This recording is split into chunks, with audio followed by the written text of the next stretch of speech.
Being lazy will only work till a certain point in your language learning. But who am I to tell you this? Well, I'm Ivan, soy un nativo del español with 20 months in Japanese, 46 months in English, and as an athlete, I help fucked up language learners who can't study for more than 5 hours on a daily basis. If you have been trying to do this lazy language learning and you're trying to get the same results as your first 6 months to 1 year, let me tell you, it's just not going to work. For you to be able to get the same results as your Novi gains, which that is what people call it, you need to put deliberate practice in your study to be able to actually improve at the same rate. By the way, check the first link in the description if you want to work with me in person. Why you should try to enjoy being disciplined. So I don't know why people have this bad nuance about discipline, when in reality it's probably one of the most fun things that you could do, and also it makes you feel productive as fuck because it actually is productive. Right? Maybe you have this bad nuance about being disciplined because of hustle culture and all of these things. And in reality, yeah, that can happen. There can be a day in which you basically just don't feel like being disciplined. Yeah, well, it's fine. But let's be honest, most of the days you actually do want to be disciplined. You actually do want to be productive. You want to do all of these things, but you just don't find a way of doing it. But I will tell you something. Hustle culture is probably the best thing that you could do. Why?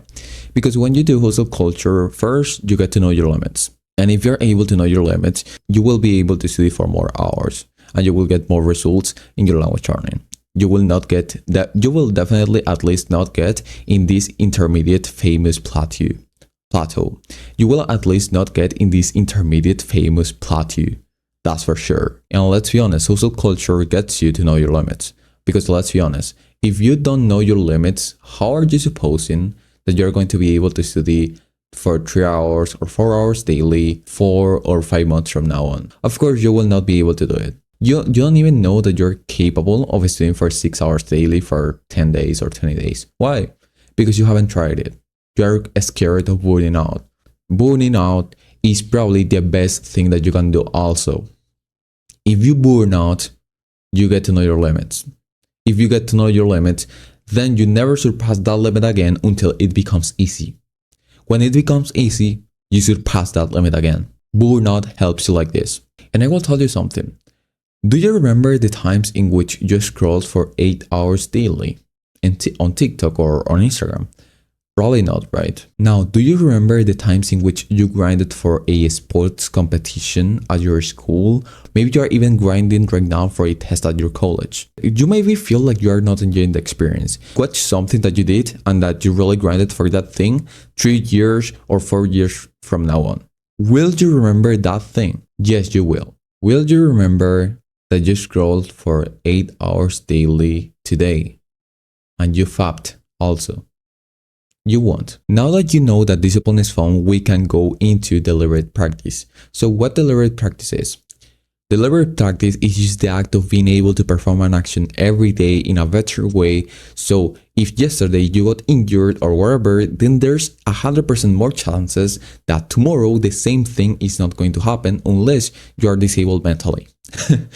So let's say that you're studying languages and you want to improve at understanding that piece of material.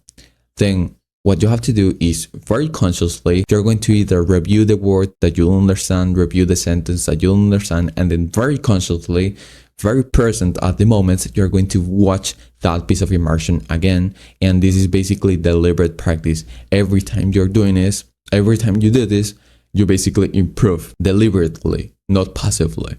Now, there's no real science on how to do deliberate practice properly. In reality, as long as you're conscious during the action and you're paying attention to all of the mistakes you're doing, basically you're done. But there's kind of a caveat to this, which is that if you have someone to review those mistakes for you, then it's going to be much better, especially if it's a person with experience on the thing that you're trying to learn. So a very good example outside of language learning will be that if you're in martial arts and you have a trainer, he can tell you literally every time that you do a punch wrong at the same moment.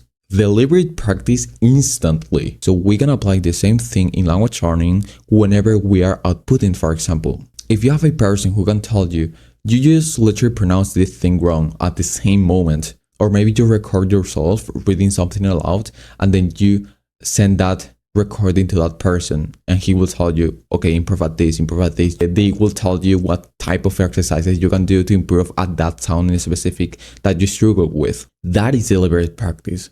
That is what we need to do every day in order to improve, much more than if you were to do it by yourself or passively. I don't know if you noticed, but I mentioned the word being conscious. So this is probably the thing that you struggle the most with right now.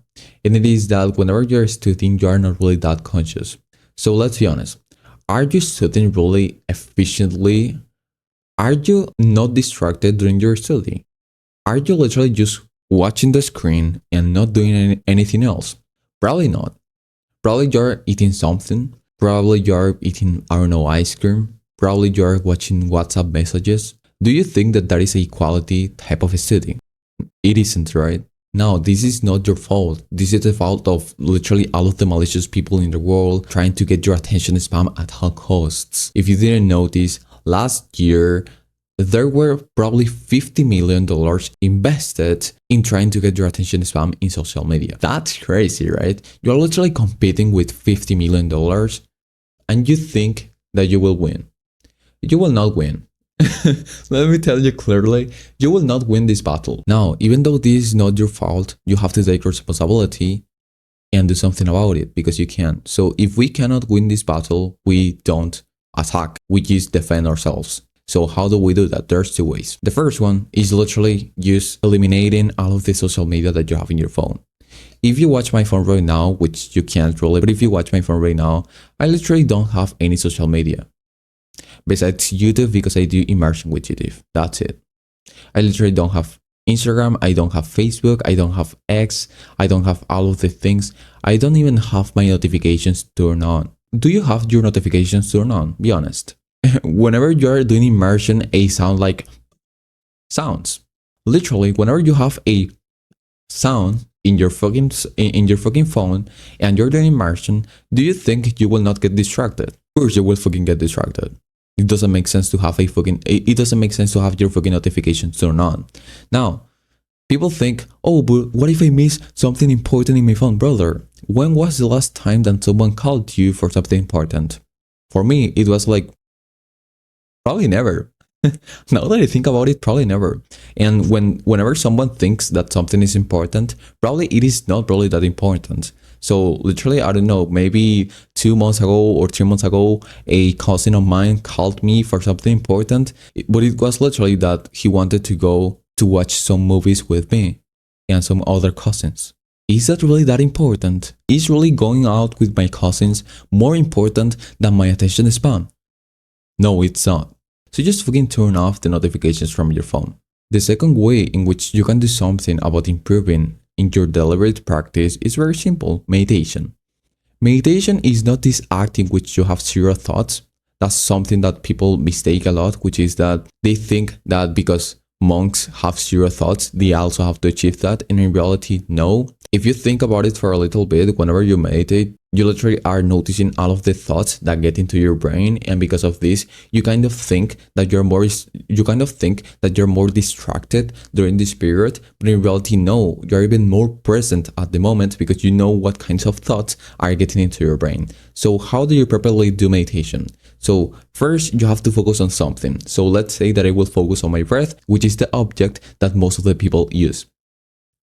After I focus on my breath, there will be a moment, let's say that I do it for like 2 to 3 minutes, there will be a moment in which I lose my focus and I think about the thing that I did, I think about the girl that I fucked, whatever of the things. So that thought gets into my brain, and at some point I will notice, oh, that's a thought.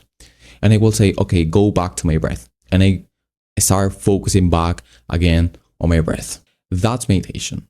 For how much time should you do meditation daily? That's actually kind of simple. So just do meditation at first for like 2 to 3 minutes, because I know for a fact that you have a very shit attention span. So just first do meditation for like maybe 2 to 3 minutes, and then progressively advance into 5 minutes. And then if you're in 10 minutes and you can maintain 10 minutes of meditation for the rest of your life, you're basically done. The most famous plateau you will see yourself at 1 year from now on, or 6 months from now on, whenever you are put in, is the intermediate output phase. So how do you precisely get out of this phase? There's two ways. There's this way, which is journaling, and then you have another technique, which is the 1 minute technique. So the first one is journaling. And whenever you do journaling, you know for a fact that you just literally use vocabulary that you are going to use in real life, because these are things that you're literally going through in your everyday, and you're just trying to get some kind of objective view on those things that happen to you. And also there's something cool that happens with journaling, which is that whenever you start doing journaling, you will notice that you start kind of thinking in the language. In reality, you don't really think in the language. It's just that your brain feels that the language is comfortable, and because of that, he uses the language in your brain. So it's not really that much about outputting, it's more about how comfortable you are with the language.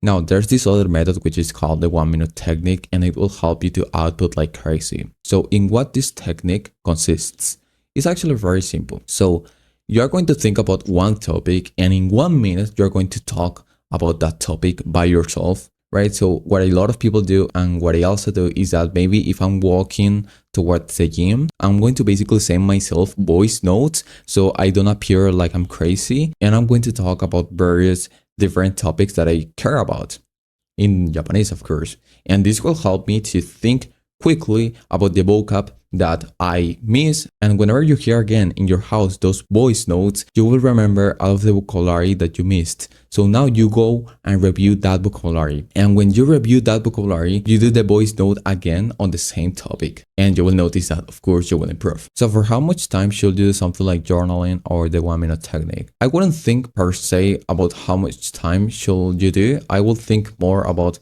in which specific hours of the day or in which specific moments can you do this so you are really consistent. So as I told you, whenever I go to a gym, I send myself voice notes. That is actually very easy. Or maybe if you're walking in the treadmill at the gym, you can also send yourself voice notes in there, and you can make this a healthy habit, which is really cool because not only are you learning a language, but you are also being healthy, which is the point of this channel.